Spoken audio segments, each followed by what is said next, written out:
Merci à Chérif, Cheikh Ahmed Tidiane Chérif Diop pour toutes ces informations. Mesdames, Messieurs, merci de nous recevoir chez vous. C'est avec beaucoup de plaisir que nous avons sur ce plateau Monsieur le maire Oumar Ba. Bonsoir. Bonsoir. Alors, vous êtes le président de l'AMS, c'est l'association des maires du Sénégal. Vous êtes également le maire de Ndiop, c'est dans la région de Fatick. Parfaitement, la meilleure commune au monde. Je vous le concède, il n'y a pas de souci. On n'est jamais mieux servi que par soi-même. Alors, il y a eu des négociations entre l'exécutif et les maires et il y a eu des augmentations substantielles de vos salaires et autres émoluments. D'abord, c'est de quel ordre? Certains disent de 300 000 à 1 million, c'est ça? Et quelle est votre réaction après? Pas tout à fait. En tout cas, je vous remercie d'abord pour l'invitation. Alors, comme vous l'avez dit, nous avons eu des négociations avec le gouvernement sur beaucoup de questions qui sont relatives au statut du maire. Alors, ce que vous retenez le plus, c'est les indemnités. Mais ce n'était pas seulement les indemnités. Je pense qu'on aura l'occasion d'y revenir. Oui. En ce qui concerne spécifiquement des indemnités, en tout cas, c'est ce qu'il faut calmer. Vous allez convenir avec moi que c'est une incohérence qui a été corrigée et qui devait être corrigée depuis très longtemps. Puisque le maire était le seul chef de service qui percevait moins que certains de ses agents. Dans nos communes, le maire percevait moins que le secrétaire municipal. Donc, ce qu'on ne dit pas souvent, mais telle est la réalité. Combien? Ça dépend de l'ordre des collectivités territoriales. Donc, puisqu'il y a des communes qui sont anciennement des communautés rurales, il y a des communes qui sont qui étaient des communes d'arrondissement, il y a des communes chefs-lieux de département, il y a des communes chefs-lieux de ville, il y a chefs-lieux de région, et il y a des communes qui sont des villes. Donc, le salaire dépend. Mais ce que je voulais dire, par rapport à ça, non seulement, d'une part, qu'on percevait moins que notre personnel, mais deuxièmement, l'acte 3 de la décentralisation a eu comme conséquence le renforcement du pouvoir du maire, le renforcement des charges propres, des charges de travail, avec le renforcement de la territorialisation des petits publics. Le maire avait quand même beaucoup plus de travail et beaucoup plus de responsabilités. Oui. Et troisièmement, et c'est là peut-être je vais en finir sur ce sujet-là, le maire est la seule autorité qui bénéficie d'un dédoublement fonctionnel. Il est représentant des populations puisqu'il est élu au suffrage direct, mais il est également le représentant de l'État dans sa commune. Ce dédoublement fonctionnel en fait une autorité donc importante qui ne mérite pas en tout cas de percevoir moins que son personnel.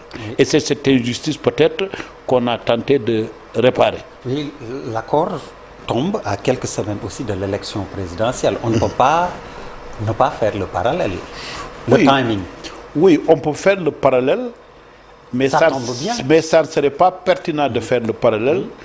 Pourquoi? Puisque c'est pas, oui, je vais vous le dire, puisque ce n'est pas les maires partisans du pouvoir qui bénéficient de cette augmentation, c'est l'ensemble des maires du Sénégal, qu'ils soient du pouvoir, qu'ils soient de l'opposition, l'ensemble des maires, et en négociant, nous avons négocié pour tous les maires du Sénégal. Et il faut dire que l'association des maires du Sénégal, ce n'est pas une association partisane. Je vais vous donner juste l'exemple. Je suis membre du parti au pouvoir, donc l'APR. Mon adjoint est du Parti socialiste. Le secrétaire général est de l'AFP. Le trésorier est du PDS, et ainsi de suite. Et je finis pour dire que tous les partis politiques, sans exception, qui disposent de maires, ont leurs représentants au sein du bureau de l'AMS. Donc, quand on augmente les salaires, ce n'est pas seulement pour les partisans du pouvoir. Donc, pour vous, il n'y a pas d'impact sur... oui, s'il y a des impacts, ça serait des impacts pour tout le monde. Donc, il n'y a pas... Pour tous les candidats.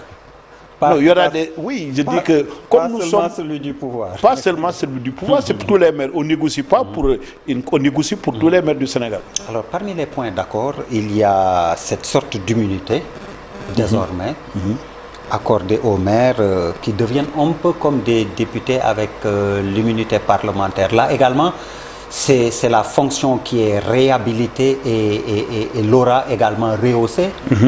C'est comme ça qu'il faut... Oui, moi je pense que le maire, à mon avis, je ne veux pas dire que c'est l'élu le plus utile, mais c'est un des élus les plus utiles. Le député n'est pas plus utile que le maire. Et je pense que toutes les prérogatives données aux députés pourraient être données également aux maires. Mais tel n'est pas le cas en réalité. Je vais vous dire pourquoi. Oui, pourquoi? Alors, puisque le maire, à l'état actuel des choses, un agent des forces de défense de sécurité peut l'interpeller tout de suite, le mettre dans une fourgonnette, le monoter et l'amener effectivement comment dirais-je, au niveau de la brigade de gendarmerie ou de police. Et nous pensons que compte tenu de ce qu'il représente, en tant qu'autorité, la porte-voix des populations, représentant de l'exécutif territorial, on devrait au moins pouvoir, en tout cas, protéger davantage. Et ce que nous avons réclamé, c'est qu'un agent des forces de sécurité, quel que soit son niveau, ne puisse pas, de manière directe, venir interpeller le maire, l'arrêter, sans qu'il y ait une procédure. Nous avons demandé qu'il y ait au moins une formalisation, comment dirais-je, qu'on puisse informer au préalable le ministère de tutelle. Voilà, donc informer au préalable le ministre de tutelle, informer le ministre de l'Intérieur, avant de pouvoir arrêter. On ne doit pas banaliser l'arrestation du maire qui est porte-voix des populations et qui est également représentant de l'exécutif territorial. Donc on n'a pas demandé pour le moment une immunité. Je pense qu'on devait même la demander au même titre que les députés, sauf en cas de flagrant délit. Alors avec cette aura rehaussée, comme je l'ai dit, cette augmentation d'émoluments, est-ce qu'on ne va pas assister à beaucoup plus d'enjeux dans les élections municipales et même l'inflation qu'on a vue avec les candidats à la candidature pour la présidentielle. Désormais, on va avoir des municipales avec plus d'enjeux et plus de candidats. Oui, je dis que s'il y a plus de candidats, c'est la démocratie peut-être qui va y gagner. Mais ce que je peux dire, ceux qui veulent devenir maires parce qu'ils veulent avoir un salaire plus consistant, ça pourrait peut-être les motiver. Mais la majorité des maires qui sont actuellement au niveau du pays, c'est des personnes qui gagnaient déjà un peu plus que ça, puisque vous savez, si vous sortez le nombre de maires qu'il y a dans le gouvernement, il n'en restera pas grand-chose. Il y a beaucoup de maires qui sont des ministres, il y a beaucoup de maires qui sont députés à l'Assemblée, qui sont au Conseil, qui sont au Conseil économique, beaucoup de maires qui sont PCA ou bien qui sont ce qui pose directeurs. Le problème du cumul. Donc ce qui fait que, alors vraiment, ce n'est pas cela, ce n'est pas le salaire qui va simplement les motiver, c'est autre chose qui peut les motiver, c'est l'engagement pour sa communauté, surtout je pense qu'il doit les motiver. Alors, monsieur le maire ou président, mais vous avez les deux casquettes, président de l'AMS, et maire de Ndiop également. Oui. Et vous pouvez simplement dire maire de Ndiop, ça me fait encore beaucoup plaisir. Alors, monsieur le maire de Ndiop, on note quand même, cette augmentation n'a pas fait que des heures, je vais dire, parce qu'il y a vos adjoints qui réclament 50% de ce que vous avez obtenu comme salaire. Hein. On l'a suivi dans l'édition d'information. Et n'ont-ils pas raison si on sait que souvent, beaucoup de maires sont absentéistes, comme je l'évoquais avec le cumul des mandats, ils sont ailleurs, font autre chose. Ce sont ces adjoints qui font le travail. Ne sont-ils pas fondés à demander effectivement d'être mieux revalorisés? Oui, je pense que chaque travailleur a le droit de demander une revalorisation de son salaire. Nous ne sommes pas opposés à qu'on revalorise les salaires de qui que ce soit. Mais nous considérons que les adjoints aux maires sont des maires comme nous. Et c'est pour cette raison, à chaque fois que nous portons des revendications, nous portons également ce que nous pensons être des revendications juste pour les adjoints aux maires. Nous ne sommes pas opposés aux adjoints aux maires. Je pense que les adjoints aux maires font partie des nôtres.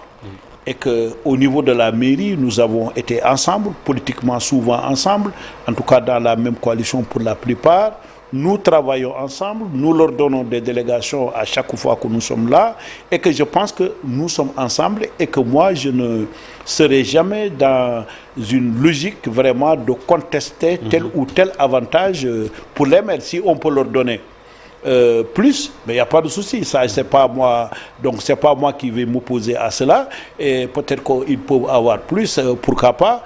Mais je pense qu'on ne prenne pas le maire, comme le rival, et que le maire aussi ne prenne pas l'argent comme un rival. Nous sommes tous des maires, on doit nous entendre ensemble. Je peux plaider pour qu'on augmente mon salaire, mais je ne peux pas plaider pour qu'on diminue le salaire de quelqu'un. Donc nous sommes ensemble dans cette logique. On va continuer à porter les revendications autant que nous le pouvons. Et peut-être que ce n'est pas toujours ce que nous demandons pour eux que nous obtenons, mais effectivement qu'on arrête quand même de dire que le maire est trop absenté. Gérer la commune, je dis certains. Oui, certains, même certains qui sont absentés. Il faut retenir que gérer une commune, ce n'est pas rester à la commune de 8h à midi, de 3h à 6h. Il faut aller mobiliser des partenariats, il faut négocier, il faut faire un portage institutionnel. Et ce portage institutionnel se fait généralement en dehors de la commune. Donc, et que le maire qui n'est pas dans sa commune, il est quelque part en train de négocier quelque chose pour sa commune. Même s'il cumule des fonctions. Oui, le cumul de fonctions est un fait. Maintenant, donc, nous ne pensons pas... Vous savez, si vous voulez maintenir un maire avec un certain niveau de salaire, je pense que si vous réduisez le cumul à un certain niveau, ça va... Pourquoi il y a une bonne territorialisation des politiques publiques? Puisque les maires qui sont aujourd'hui à la base, ils ont un niveau de compétence tel qu'ils peuvent porter la territorialisation. Et en leur imposant de dire que vous allez laisser votre fonction de député ou bien votre fonction de ministre, il y a beaucoup de compétences qui aujourd'hui ne seraient pas dans les communes. Alors, l'actualité, c'est également le Conseil constitutionnel qui vérifie les parrainages. Il y a beaucoup de rejets et d'invalidations à cause des doublons ou de clés inexploitables, comme ils l'ont dit. Cela vous surprend à ce stade qu'il y ait autant de doublons, mais aussi de candidatures invalidées? Vous êtes surpris? Oui, je pense que, surprise ou pas, c'est la réalité. Bon, moi, c'est pas moi d'apprécier ou de juger, mais je pense que ce qu'il faut noter, c'est qu'il y a une transparence totale, absolue, incontestable, donc dans l'appréciation des candidatures, le contrôle donc de la validité des parrainages. Ce n'est pas seulement la Cour constitutionnelle qui le fait, il y a des représentants de la société civile, il y a la représentation des candidats, donc il y a une transparence claire et ce n'est que le reflet effectivement de la qualité des candidats qui veulent être président de la République. Je pense que le minimum, à mon avis, pour être président de la République, c'est au moins pouvoir faire un parrainage normal. Mais il y a problème, 260 candidats à la candidature, on l'a vu, 93 aussi qui se sont présentés au Conseil constitutionnel, certains avec des dossiers incomplets. Là également, est-ce que les filtres fonctionnent bien? Oui, je pense que c'est le filtre. Si chacun a le droit de venir déposer sa candidature, pratiquement, on ne peut plus donner tort à ceux qui filtrent, puisque certains, peut-être ont leur raison propre, puisque quand on n'a pas du tout le nombre de candidats, le nombre de parrains requis et on part déposer son dossier, c'est qu'on cherche autre chose, puisqu'on sait qu'on sera recalé. Donc, le problème, ce n'est pas un problème de filtre, c'est une prise de conscience qu'il doit y avoir au niveau des citoyens pour que, vraiment, avant qu'on puisse dire qu'on veut devenir président de la République, qu'on ne banalise pas cet acte de candidature. Et ce n'est pas ceux qui filtrent qui banalisent la candidature, c'est ceux qui partent déposer leur dossier sans avoir, en tout cas, le minimum de parrain nécessaire. C'est eux qui banalisent la fonction le statut de candidat à l'élection présidentielle. Mais forcément, on doit améliorer encore une fois l'existant, parce qu'on a vu qu'il y a vraiment des dysfonctionnements. Comme je dis, 93 qui se présentent, soit c'est la caution qu'il fallait exiger avant. Oui, je pense qu'il faut améliorer. Il faut améliorer. Je pense que tout système est améliorable. Pourquoi pas ne pas augmenter la caution? Je pense que c'est une question qui a été, vous savez que... Et aussi l'exiger dès le début du processus. Oui, tout à fait. Mais je veux dire que le président de la République est un partisan du dialogue.